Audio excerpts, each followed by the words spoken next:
I want you to understand the word ibadah in Arabic, or ubudiyya, the masdar. It includes two things. If I translate them as one of those two things, it's incomplete. It's a limitation of English as opposed to classical Arabic. Classical Arabic combines many concepts at the same time. And so if we just look at a partial translation or partial meaning of the concept, there's confusion left in the mind. The two terms that completely or comprehensively cover all aspects of ibadah or ubudiyah are two things. Those are worship and slavery. They're two terms, worship and slavery. A lot of times we either take worship or we take slavery, but they're two separate things in English, but they're combined in Arabic into the word ibadah and ubudiyah. So when the messenger says, La a'budu ma ta'budun, it doesn't just mean I will not worship. Also, I will not be enslaved to. I will not become a slave of. Very briefly, I'll remind you of the difference between worship and slavery.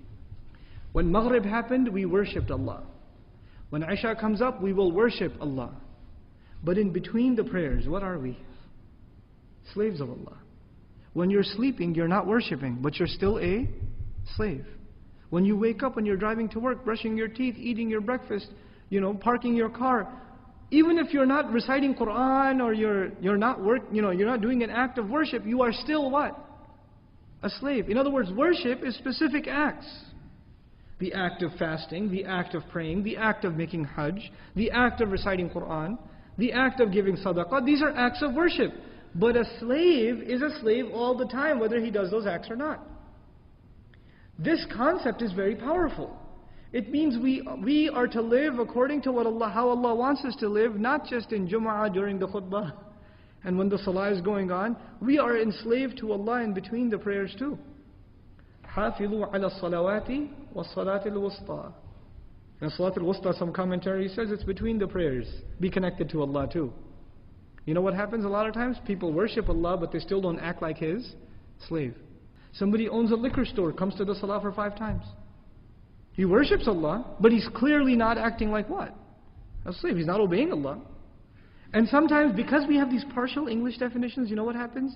We think to ourselves, hey, at least I worship Him. At least I worship Him, so my job is done. No, you worshipped Him, but you're still not a abd of Allah.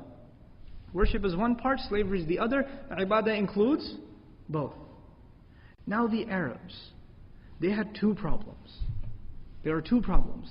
They refuse to worship Allah, but you know what the bigger problem is? They refuse to be Allah's slaves. There are 2 problems in this surah. We have to make those problems distinct. When they refuse to bow down only to Allah and get rid of all the idols, what is that a problem of? Worship or slavery? That's a problem of worship. But when they refuse to give the orphan, when they refuse to not kill the baby girl, when they refuse to not feed the poor, when they refuse to not give justice, when they refuse to kill without having right to do so, when they abuse the slave, when they do all of these things, what are they refusing to do? They're refusing to act like Allah's slaves. Being Allah's slave includes you worship Him and you act like His slave. 2 things. So now understand the ayah. La a'budu ma ta'budun. La a'budu, I will not be enslaved to, and I will not worship what you have been worshipping. Now we have to understand, Allah, in this ayah, the messenger is being told to talk about what they worship and what they are slaves of. So what is it that they worship, and what is it that they're slaves of? They're worshippers of idols, false gods. And they are slaves of their own desires. 2 things. They worship the idols, and they are slaves of their own selves, their own hawa, their own nafs. And the messenger says, I refuse to worship your idols, and I refuse to be enslaved to my own desires. I refuse both of those things. I'm never going to. Now, the mushrikun said, he's been rejecting our religion for a decade now almost. Let's give him a compromise, maybe the future. Makkah has become pretty tense, Always this confrontation between the Muslims and the kuffar. Let's make a compromise, life will become better.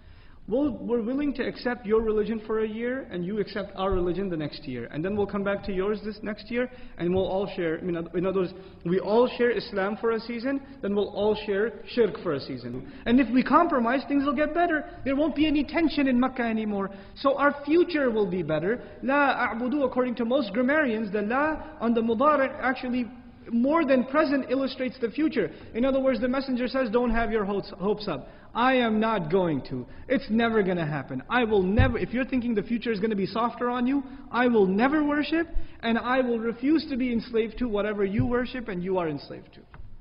That is never going to happen. Get that out of your head.